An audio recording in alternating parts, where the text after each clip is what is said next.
Okay, good evening. Going to call the January 10th Finance Meeting to order. I am present. Councilmember Brennan.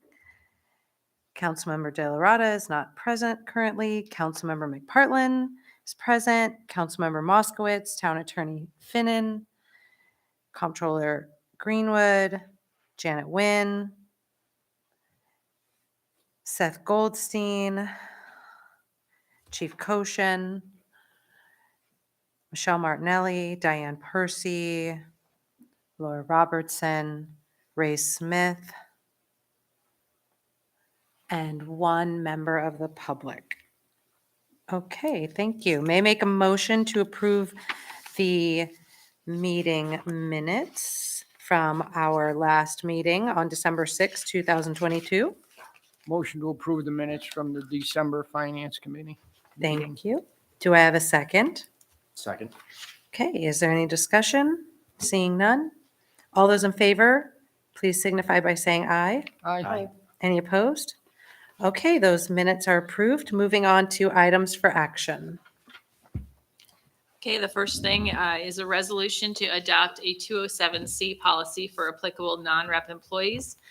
This would be the exact same 207C policy that was approved for our police as part of their contract with the last union contract, and we'd like to do it so that it would be applicable to the administrative personnel as well, so that it was consistent across the police force. Any questions on that one? Okay, great. The second is a resolution setting the annual yard waste disposal fee at $58. That's based on the number that we had used in the budgeting. Third is the resolution setting the transfer station fees as follows. Annual pass would be $130, 3-day pass at $90, 1-day pass at $45, and the punch cards to remain valued at $20. This was also discussed during the budgeting process.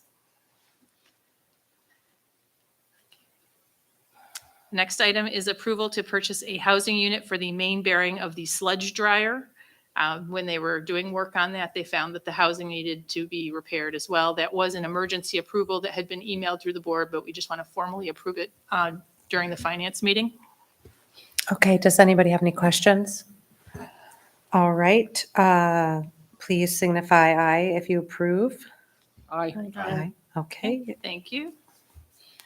The next is approval to pay the annual Lexipol invoice. That is the police department software that they use for a number of policy and tracking purposes, as well as training programs as well.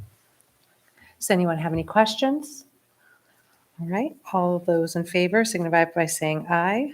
Aye. Okay, that's approved. Thank you very much. Approval to pay the annual Zone 5 invoice, and that is where our police department does their training. Are there any questions? Okay, signify by saying aye to approve. Aye. Thank you. That's approved. All right, the next was a discussion regarding the rules of order for town board meetings, and I'll turn that over to the supervisor. Okay, I'd like to have a discussion about the rules of order for town board meetings, more specifically privilege of the floor. I am asking us to revisit our current protocol. I've had conversation with other municipal leaders, other school board leaders. The general consensus is that privilege of the floor is organized in such a way where each individual has 3 minutes to speak. They sign up with either the clerk, they write their name, their address, and then the clerk calls the individual.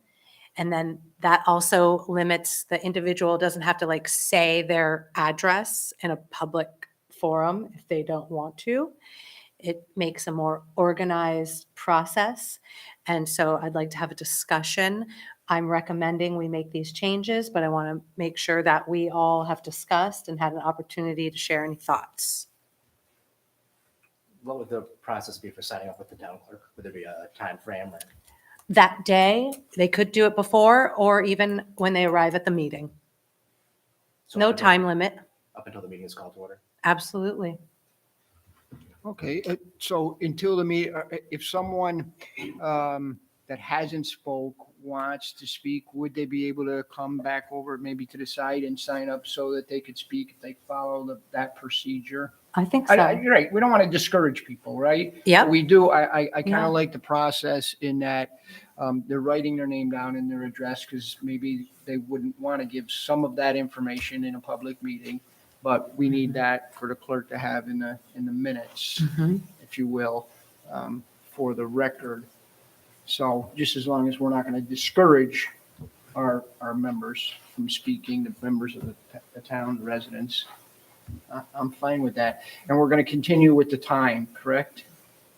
I recommend we continue using our timer. I think that's provided a little bit more organization and allowing everyone to have an opportunity to speak in a timely manner.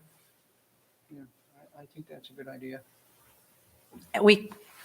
Would you like to, you want to come to the mic? For some reason, I thought you were going to be up here, and you're not for this meeting. But please, come on up, because this involves you. I'm just wondering how disruptive it would be for people to be signing up as the meeting's going on. Mhm. I think there should be a cutoff time, like when the meeting starts, that they would sign up for it. Yeah, I believe That's- for the Board of Education, it's until the meeting starts. I think that's the, Mhm. That's what you do now, right? You know, people don't come up for privilege of the floor after a change closes it.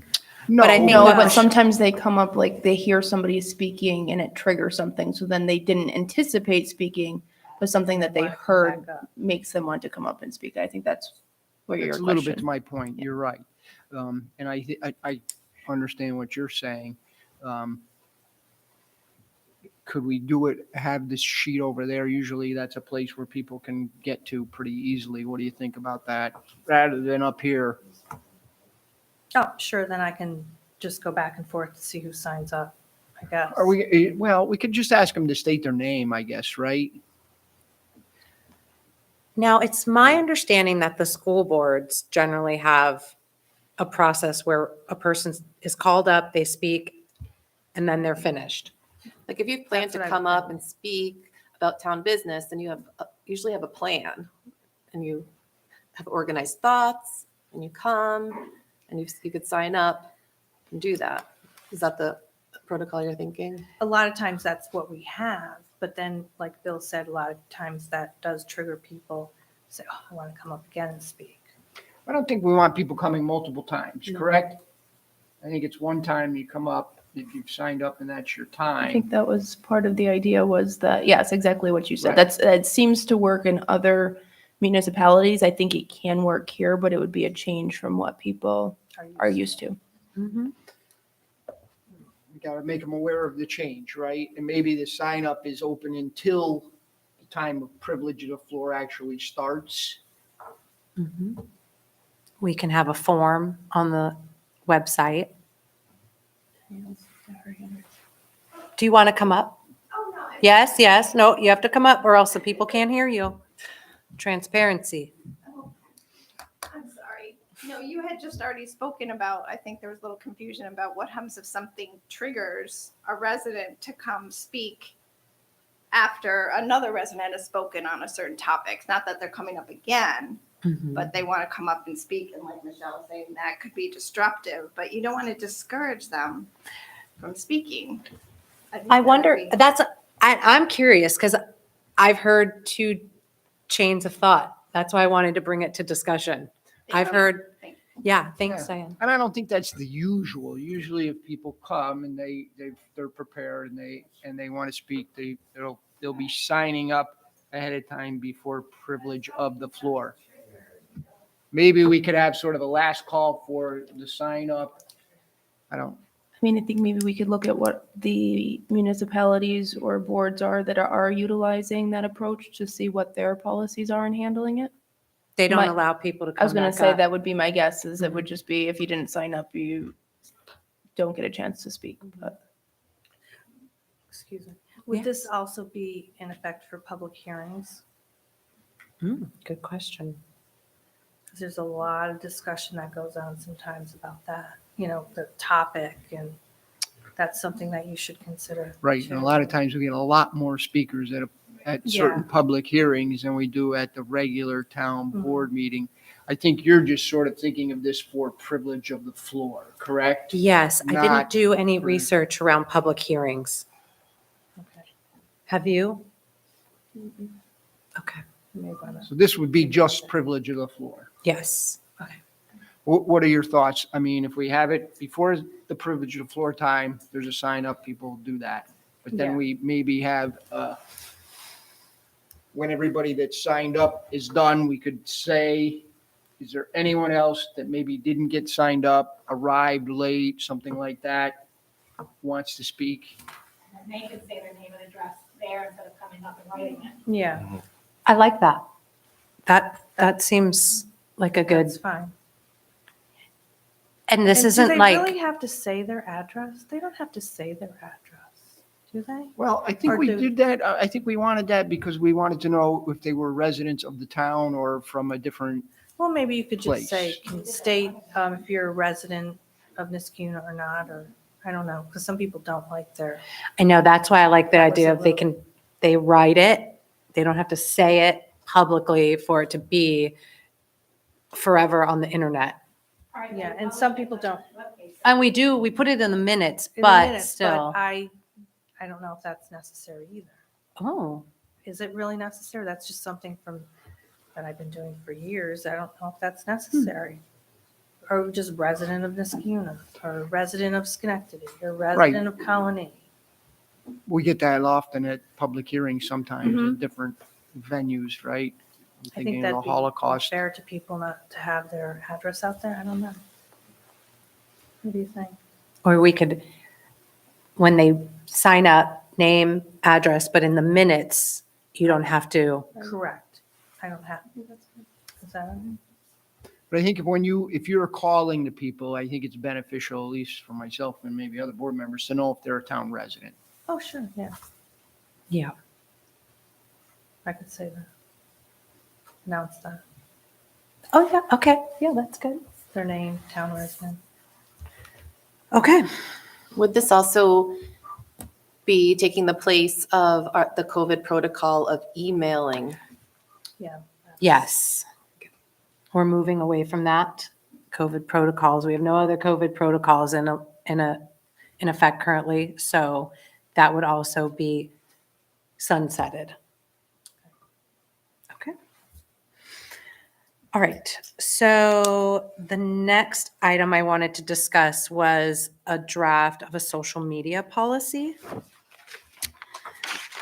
So I've been working on that in our office, in the office of the supervisor, in conjunction with the town attorney.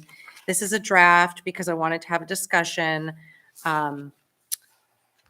So the reason this came to be is that, let's see here, we have several town affiliated social media accounts, and some of which we, as a town, none of our employees actually oversee. And one in particular, we didn't even have access to, even though it was a town affiliated program. So currently we have the town social media, like Facebook page, we have the police department page, senior center, farmers market, town pool, wild turkeys, and rec soccer. So throughout the year, we have, just come to understand there's inconsistencies across how those social media accounts are managed, administered, who has access to them, whether or not the town has access to them. And I think it's best if there's a consistent policy across all of the accounts. And the policy I've laid out here would recommend that all of the social media accounts be run by a town employee, the department head. So for example, the overall town Facebook page is run currently like by me and by Seth. The police department by Chief Koshin. But currently, the farmer's market is not run by a town employee. I don't believe the pool is run by a town employee. Wild Turkeys is not run by a town employee. And to make it more consistent, my recommendation is to have a town department head run the respective social media accounts that are related to their departments to provide consistency and to ensure that the messaging also is the type of messaging that is representative of the town. So my recommendation would be like Lori Peretti would oversee senior center, the pool, wild turkeys, rec soccer, farmers market. I've asked Beth, I've recommended that Beth run it because she has been affiliated with the farmers market for several years now. And so now, of course, the department head can work in conjunction with other town employees to manage that account. But it's just to provide consistency. So I was curious what other people thought, if they reviewed, in reviewing the policy, if there were any questions, points of concern, suggestions. Would it make more sense for each department to have just one account? So for example, in the community programs department, there's a senior center, there's a town pool, there's a swim team. Would it make more sense to just have a community programs department page where all of that information is shared? I mean, using the police department as an example, we don't have a page for patrol. I like that a page for idea. Detectives. And I think less pages would be more effective at communicating.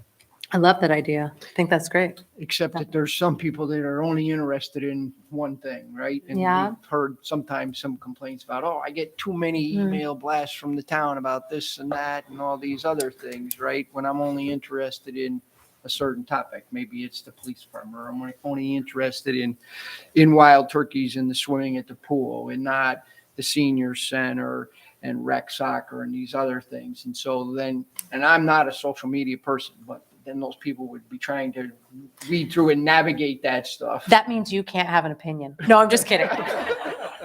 But I do know what Facebook is, and I have looked at it, and I keep track of family members on that and Instagram. But I understand what you're saying, Jason, but I think some people, they only want their information that they want. Yeah, no, I definitely agree with that too. And I see, somebody who goes to the senior center regularly and follows those programs may not be so interested in what's going on at the town pool or with the swim team. I think the less number of accounts we have, the less number of pages we have, though, will keep some uniformity with the language and the town's goal to communicate. I think keeping it uniform is easiest. I also think when you bring that up, just in general as a community, like as community members, as people, we have this terrible habit of moving seniors out and away, right? And if we have them together, it's like, it might be great for everyone to see what's happening in the senior center. And we have a program where we're trying to link town volunteers, families, and children to the senior center. And maybe that's a really positive thing so that residents can see, oh, this is what's happening at the senior center. And people who are following the senior center could see like, oh, this is what's happening at the town pool. So, the general rule of thumb is social media. If you don't like it, keep scrolling, right? You don't like what somebody's posting, keep scrolling. So maybe it could work. Well, and I think that what you're trying to do here is have supervisory levels of this, right? So the department head would be allowing individuals that work under them to do the postings or put things on. Is that right? That is, the department can. What do you do, Chief? I'm curious, because come on up. Come on down. Currently, I am our Facebook manager and I do all of the posts. However, there will be a sergeant at some point that will be designated as our social media coordinator. I think that's good. as I think we'll find in most of our department heads, it probably won't be the department head doing it, but someone assisting them may be doing it, But the department I'm head should have curious. overall oversight. That's what I was gonna say, like in your Agreed. situation, if you have somebody who's the coordinator, are they running posts? Are they getting approval before posting? Yes. The approval of the department head, but you could have somebody underneath you that's kind of doing the legwork on it. I think that's important to keep the messaging consistent. I agree. And thinking as with my mom hat on, if I want to look at the town pool quickly, the community programs Facebook page isn't like, oh, there's 12 posts a day. It's pretty streamlined. I can easily say, oh, pool's closed, or Wild Turkeys is delayed, or, you know, I can see things, senior center's open. I can see things pretty quickly. It's not like overburdened with things. You could for a also quick use the reference. search function and be like town pool, senior center. So maybe that could be something we encourage the department head or whoever, like you could use keywords so people can pull up the posts. But like you're saying, there's not an inordinate amount of posts that are happening.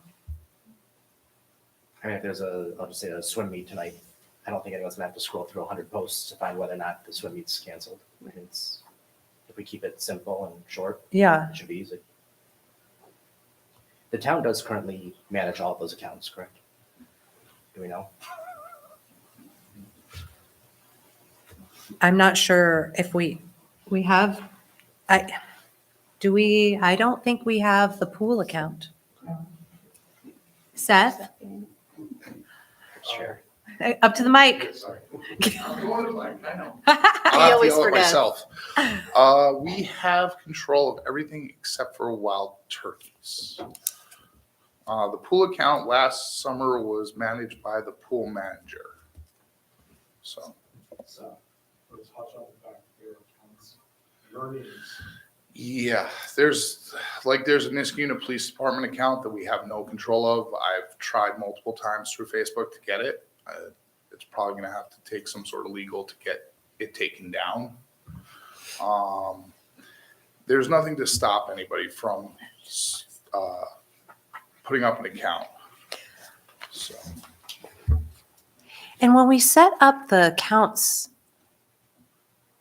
maybe if there's new ones, isn't there a way to set it up so like it's a governmental organization? Like it can say that and Facebook checks that so that that's how people know that's the real account? you can that's how you list it, but I don't know whether or And not then Facebook has a policy to enforce that. Facebook has a policy to verify pages. That's what I So- think But too. it's a very hard process. Mhm. It takes a long time for them to do it, but it is possible. I'll have to look into that process for all the pages that we do have. But that speaks to the simplicity also of let's have 4 Right. rather than 8. if And all they're 4 of those linked pages to are verified, specific departments, community programs, police department. And if all 4 of those pages or however many we have are verified, then we know the one that says Niskuna Police that's not verified isn't affiliated with the town, It's the rogue account. the road account. Okay. Thank you for helping me think through this. Questions, I have a comments? question. Yeah. For number 4, it's talking about the director of IT must be an administrator and the department head must be the administrator. And I'm wondering if instead of saying any other administrator, someone with access to post or take action must be approved by the director of IT or the supervisor, could we change that to and the supervisor so that you and Seth both know, like, this Yes. officer is also approved and you're not wondering like, how did that get posted? Yeah. Yes. Or the department head and supervisor. Yes. Okay. If we're going to edit, I'm just going to make the recommendation that we use Seth's actual title is a systems administrator, not director of IT. So just to make it slightly more correct. Yes, ma'am.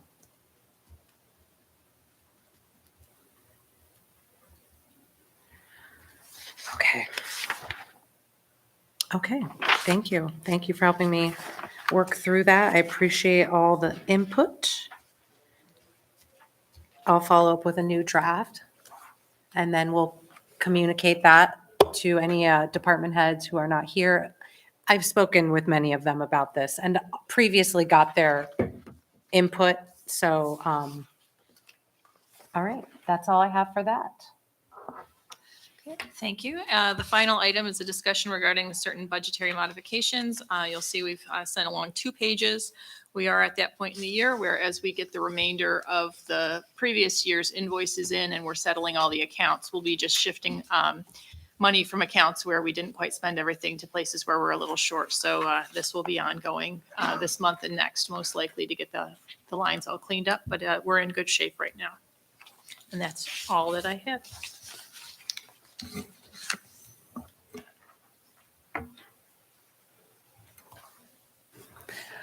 Are there any other items from the floor? Okay, that's all we have for tonight's finance meeting. At this time, I'll make a motion to adjourn. Do I have a second? Second. All those in favor signify by saying aye. Aye. Okay, we stand adjourned and we'll move into our organization.